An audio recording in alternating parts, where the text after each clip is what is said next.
Hello मेरे प्यारे बच्चों, कैसे आप लोग? सब बढ़िया? और पढ़ाई चल रही है ना? Very good. चलिए, आप लोग को हम पढ़ा रहे थे क्लास 12 फिजिक्स का पहला चैप्टर। आप लोग देख रहे हैं मेरा YouTube channel Sushant sir physics, और इस चैप्टर में आपको हम पढ़ा रहे हैं गॉसेस थ्योरम। और गॉसेस थ्योरम का एप्लीकेशन आप लोग को हम पढ़ा रहे हैं, और सेकेंड एप्लीकेशन में दो चीजें करवा दी मैंने। ये लास्ट टॉपिक आप लोगों का जिसका नाम है electric field due to large charge sheet. ठीक है, क्या है? Electric field due to large charge sheet. ठीक है, देखिए हम मान लेते हैं कि ये है हमारे पास एक लार्ज चार्ज शीट। ये एक शीट है, ठीक है, और ये शीट दोनों तरफ से हम लोगों ने क्या किया है? चार्ज किया हुआ है। ठीक है, यूनिफॉर्मली चार्ज है। और इस शीट से कुछ दूरी पे एक पॉइंट है। हम चाहते हैं कि इस पॉइंट पे हम इलेक्ट्रिक फील्ड पता करें। तो ये शीट इधर से भी चार्ज है और इधर से भी चार्ज है। अगर हम आर दूरी बोलेंगे तो हम आर दूरी इधर ही बोल सकते हैं और आर दूरी इधर ही बोल सकते हैं। तो हमको यहाँ से कुछ दूरी पे एक पॉइंट है पी मान लेते हैं, और इस पॉइंट पे हमको क्या पता करना है? इलेक्ट्रिक फील्ड पता करना है। ठीक है, आइए पहले डायग्राम बना करके देखते हैं हम लोग क्या है। ठीक है,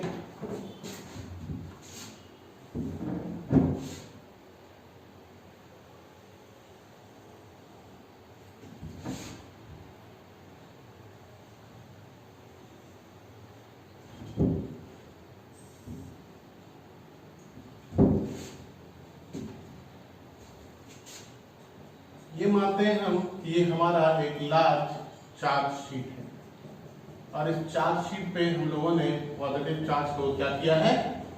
डिस्ट्रीब्यूट कर दिया है यूनिफॉर्मली। ठीक है,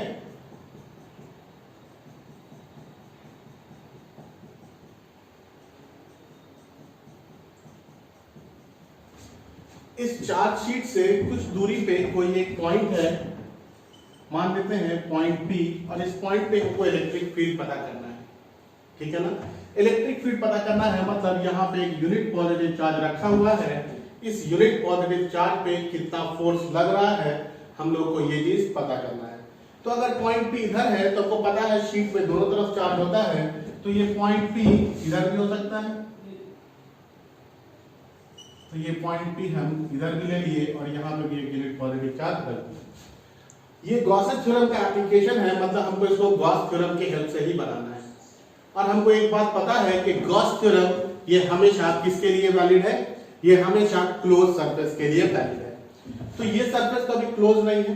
ठीक है, ये हमने बोला कि ये चार्ज शीट है, यहां से पॉइंट पी है यहाँ पे। ठीक है, क्या ये पॉइंट पी क्लोज सरफेस में आ रहा है? नहीं, ये तो बाहर में है अभी कहीं पे। ठीक है, तो हमको इसको क्लोज सरफेस में लाना होगा, जिस सरफेस को हम क्या बोलते हैं? गॉसियन सरफेस बोलते हैं। Very good. तो हम करते क्या है कि हम एक इस तरह का क्लोज सरफेस लेते हैं। ठीक है, ये हम लोग एक इस तरह का क्लोज सरफेस लेते हैं, और ये शीट है, इससे पॉइंट पी को इस तरह से क्या करते हैं? कवर कर देते हैं। ठीक है ना? ये एक देखेंगे आप तो इधर कर्व सरफेस दिख रहा है, और फ्रंट में ये अगर देखेंगे तो इधर से भी क्लोज करना होगा।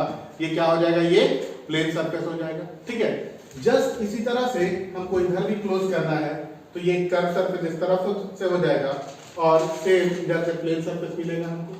ठीक है, तो आइए हम लोग इसको बना करके देखते हैं कि ये कैसे बनेगा। ठीक है, हम लोग एक बहुत छोटा सा एरिया लेते हैं ds, और इस छोटे से एरिया से हम क्या किए? इसको कवर अप कर दिए। बट अभी बीच का जगह खाली है, जो कर्व सरफेस बताया आपको हम, तो हम लोग यहाँ पे एक कर्व सरफेस भी बना देते हैं।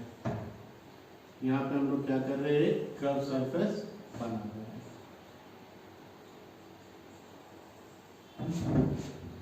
कोई दिक्कत नहीं किसी को यहाँ पे?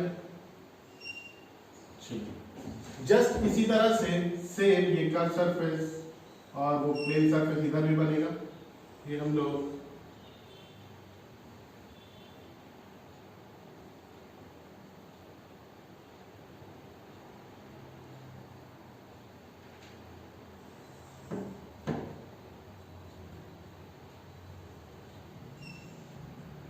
क्लोज सरफेस इधर से ही बना दिए। अब ये सरफेस पूरा का पूरा क्लोज हो गया।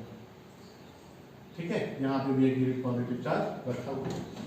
देखिए ये पॉजिटिव चार्ज, यहाँ भी positive charge, positive positive pay क्या होता है, रिपल्शन होता है। रिपल्शन की वजह से एक फोर्स इधर काम करेगा जिसको हम क्या बोल दिए, ई, इलेक्ट्रिक फील्ड। सेम इसी तरह से इधर ही पॉजिटिव चार्ज, इधर ही पॉजिटिव चार्ज, यहाँ पे भी एक फोर्स काम करेगा जिसको हम क्या बोल देंगे, इलेक्ट्रिक फील्ड, ई बोल देंगे। तो ये तो प्लेन सरफेस का काम हो गया। ठीक है, मेरे पास कर्व सरफेस भी लेंगे। मान लेते हैं कि ये जो प्लेन एरिया था ये कितना लिए हम लोग, ds लिए हैं, तो इधर का भी प्लेन एरिया हम कितना लेके चलेंगे, ये एरिया कितना है, ds है। ठीक है, आइए अगर ये एरिया को हमको वेक्टर एरिया बनाना होगा तो हमको क्या करना होगा, हमको एक यूनिट वेक्टर देना होगा। कैसे, perpendicular to the given area. तो इस प्लेन एरिया के परपेंडिकुलर किधर जाएगा, इधर ही जाएगा, हाँ या ना। तो इस प्लेन एरिया के परपेंडिकुलर हम लोगों ने एक यूनिट वेक्टर दिया एन कैप। जस्ट इसी तरह से इस प्लेन सरफेस के परपेंडिकुलर भी एक एरिया जाएगा, यूनिट वेक्टर जाएगा, इसको हम क्या बोल देंगे, एन कैप। ये प्लेन सरफेस पे हम लोगों ने काम कर दिया। आइए अब कर्व सरफेस देखते हैं। ये हमारा कर्व सरफेस इस तरह से है, इस प्लेन सरफेस के ऊपर, इस चार्ज शीट से दूर में। तो हम लोग यहाँ पे कोई एक पॉइंट कंसीडर करते हैं P डैश। मान लेते हैं यहाँ पे कोई एक पॉइंट है हमारे पास P डैश। इस स्मॉल से पॉइंट को ये एक छोटा सा एरिया डेल एस ये क्या किए हुआ है, कवर किए हुआ है। यहाँ पे हम इलेक्ट्रिक फील्ड पता लगाना चाहते हैं तो हम सबसे पहले हमको एक यूनिट पॉजिटिव चार्ज ला करके रखना होगा। ये पॉजिटिव और ये पॉजिटिव, पॉजिटिव में क्या होगा, रिपल्शन होगा। मान लेते हैं यहाँ पे इलेक्ट्रिक फील्ड E डैश, कितना इलेक्ट्रिक फील्ड E डैश। अब आप एक बात बताइए कि यहाँ पे ये कर्व सरफेस के ऊपर नॉर्मल कैसे ड्रॉ होगा, इसी तरह से नॉर्मल ड्रॉ होगा ना। तो हम लोग क्या करेंगे, यहाँ पे एक नॉर्मल ड्रॉ करेंगे इसको वेक्टर एरिया बनाने के लिए।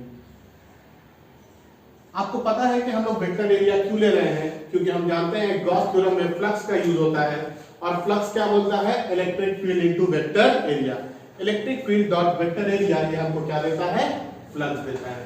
ये डायग्राम मेरे ख्याल से आप लोगों को क्लियर होगा। ठीक है, देखिए अगर हमको बोला जाए कि इस पूरे के पूरे क्लोज सरफेस से आप फ्लक्स निकालिए तो हम क्या बोलेंगे कि सर ये प्लेन सरफेस एक यहाँ पे, प्लेन सरफेस ये यहाँ पे और एक कर्व सरफेस, ये सब मिला करके हमको एक क्लोज सरफेस दे देगा, हाँ या ना। ये सरफेस अगर क्लोज होगा तो कैसे होगा, एक प्लेन सरफेस इधर, एक प्लेन सरफेस इधर और एक ये कर्व सरफेस। तो दो plane surface plus curve surface मिलके क्या देगा हमको, क्लोज सरफेस। तो अगर हम इन दोनों प्लेन सरफेस से फ्लक्स निकाल ले और इस कर्व सरफेस से फ्लक्स निकाल ले तो क्या हम क्लोज सरफेस से फ्लक्स निकाल सकेंगे। तो आइए देखते हैं हम लोग इस चीज को। यहाँ पे पहले कुछ चीजें लिखेंगे हम लोग। ई क्या है, ई है electric field at point P। ठीक है, E डैश क्या है, E dash electric field at point P dash. ds क्या है, ds ये है small area surrounding point P। उसी तरह से डेल s क्या है, del s small area surrounding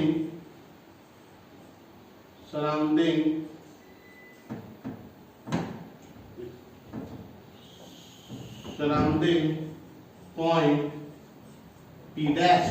ठीक है, और आगे बढ़ेंगे हम लोग। n डैश क्या है, unit vector perpendicular to area ds and n dash cap क्या है, ये unit vector perpendicular to area del s। तो एक साथ में लिख देते हैं n cap and n dash cap क्या है, ये unit vector perpendicular to area ds and del s respectively. मान लेते हैं कि इस चार्ज शीट पे जो चार्ज डिस्ट्रीब्यूट है इसकी सरफेस चार्ज डेंसिटी है सिग्मा। आप लोगों को मैंने पढ़ाया था क्या होता है, क्या बताया था कि किसी यूनिट एरिया पे जितना भी चार्ज डिस्ट्रीब्यूट होगा उस चार्ज को हम क्या बोलेंगे, surface charge density. One area पे जितना चार्ज डिस्ट्रीब्यूट होगा उसको हम क्या बोलते हैं, सरफेस चार्ज डेंसिटी सिग्मा। तो सिग्मा क्या हो जाएगा, सिग्मा हो जाएगा surface charge density, surface charge density. कोई दिक्कत नहीं आती किसी को? मेरे ख्याल से तो नहीं होगा। ठीक है, आगे बढ़े तब। चलिए आगे बढ़ते हैं। अगर हम आपसे पूछे कि बताइए electric flux through curve surface, तो आप क्या बोलेंगे? सर पहले छोटे वाले डीएस एरिया वाले कर्व सरफेस से निकाल लीजिए, बाद में इसको इंटीग्रेट कर दीजिएगा तो पूरा का पूरा कर्व सरफेस हो जाएगा। हाँ या ना? अगर हम लोग एक छोटा सा सरफेस से निकाले इस कर्व सरफेस से और इसको इंटीग्रेट कर दे तो क्या होगा? पूरे के पूरे कर्व सरफेस हमको मिलेगा फ्लक्स। तो आइए सबसे पहले हम कर्व सरफेस से निकालते हैं फ्लक्स। हम लिखेंगे electric flux through curve surface del S. तो क्या लिखेंगे? इलेक्ट्रिक फ्लक्स क्या होता है? Electric field dot vector area, यही होता है ना? तो ये क्या हो जाएगा? This is equal to E dash del S into cos theta. अच्छा एक बात बताइए, ई डैश मतलब इलेक्ट्रिक फील्ड और वेक्टर एरिया के बीच में एंगल कितना दिख रहा है आपको? यहाँ पे यहाँ पे एंगल आपको दिख रहा होगा कि ये 90 डिग्री है। तो हम लोग कॉस का वैल्यू कितना पुट करेंगे? कॉस 90। तो E dash dot del S this is equal to E dash del S into cos 90। Cos 90 का वैल्यू कितना होता है आपको बताइए? इसका वैल्यू होता है 0। तो 0 इनटू एवरीथिंग ये क्या हो जाएगा? 0 ही हो जाएगा। ठीक है, मतलब electric flux through curve surface del S ये कितना निकल जाएगा? 0 निकल जाएगा। ठीक है, तो E dash dot del S this is equal to 0। अब अगर हमको बोला गया कि पूरे के पूरे कर्व सरफेस से बताइए, तो उसके लिए हम क्या करेंगे?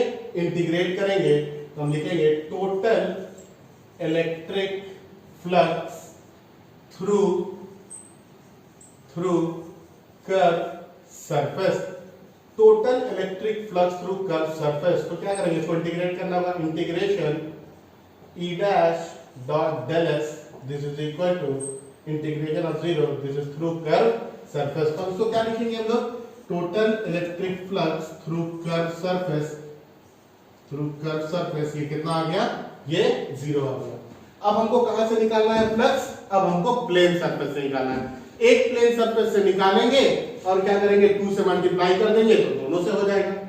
ठीक है, तो आइए देखते हैं हम लोग इलेक्ट्रिक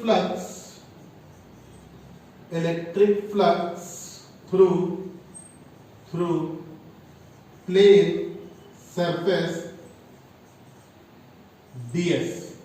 ठीक है, तो electric flux through plane surface ds E dot ds this is equal to E dot E ds into cos theta. ठीक है, ये प्लेन सरफेस है। अच्छा बताइए प्लेन सरफेस में इलेक्ट्रिक फील्ड और वेक्टर एरिया के बीच में एंगल कितना दिखा रहा है? वेक्टर एरिया का डायरेक्शन यही है। इलेक्ट्रिक फील्ड और वेक्टर एरिया के बीच में एंगल कितना है? एंगल है यहाँ पे 0 डिग्री। ठीक है, तो हम लोग cos का वैल्यू कितना पुट करेंगे? 0 पुट करेंगे। आइए इधर पुट करते हैं। तो electric flux through area ds plane surface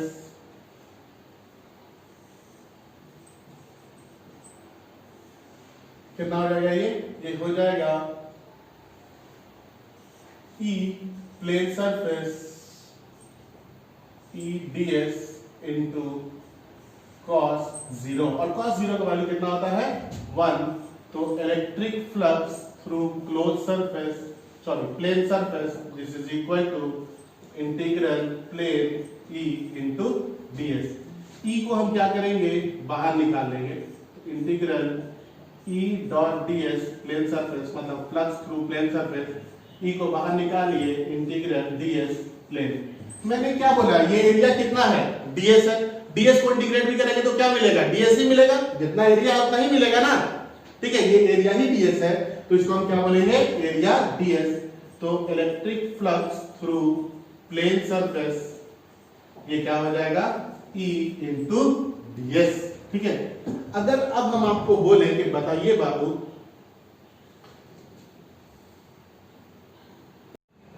हाँ हम क्या बोले कि electric flux through plane surface ये कितना आ गया? E into ds। अब अगर हमको क्लोज सरफेस से निकालना होगा फ्लक्स तो हम क्या करेंगे? सर कुछ नहीं, बहुत सिंपल हो गया। अब तो ये दोनों प्लेन सरफेस को ऐड कर दीजिए और कर्व सरफेस को ऐड कर दीजिए, ठीक है, यही हो गया ना। तो आइए हम लोग आगे बढ़ते हैं और इस साइड वाले को हम मिटा देते हैं।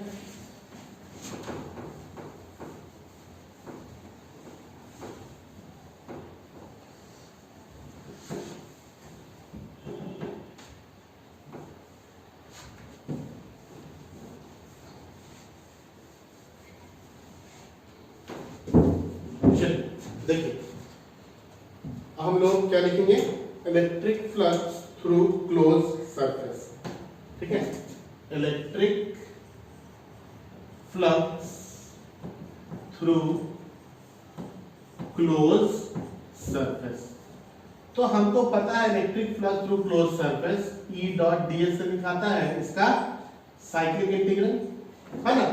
तो ये क्या है सर, ये तो है 2 into electric flux through plane surface plus electric flux through curve surface, यही है ना, कोई दिक्कत तो नहीं है किसी को, नहीं। आइए देखते हैं इधर,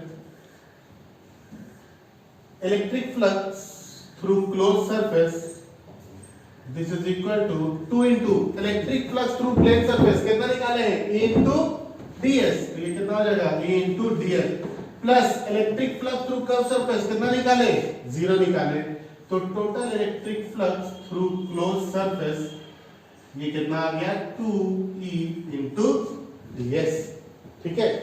चलिए इसको बोल देते हैं हम लोग इक्वेशन नंबर 1। आगे बढ़ते हैं हम लोग जानते हैं we know that from Gauss theorem. Gauss theorem हमको क्या बोलता है बता सकते हैं क्या? गॉस थ्योरम हमको बोलता है कि total electric flux coming out of close surface ये क्या होता है, Q inside the close surface divided by epsilon not. बता सकते हैं आप इस क्लोज सरफेस के अंदर कितना फ्लक्स होगा? देखिए मैंने आपको बोला कि सरफेस चार्ज डेंसिटी कितनी है, सिग्मा है, मतलब यूनिट एरिया पे कितना चार्ज है, सिग्मा।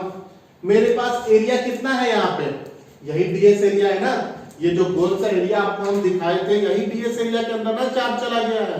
तो अगर यूनिट सरफेस पे सिग्मा चार्ज है तो ds एरिया पे कितना चार्ज होगा बताइए आप लोग, ये हो जाएगा सिग्मा इंटू ds।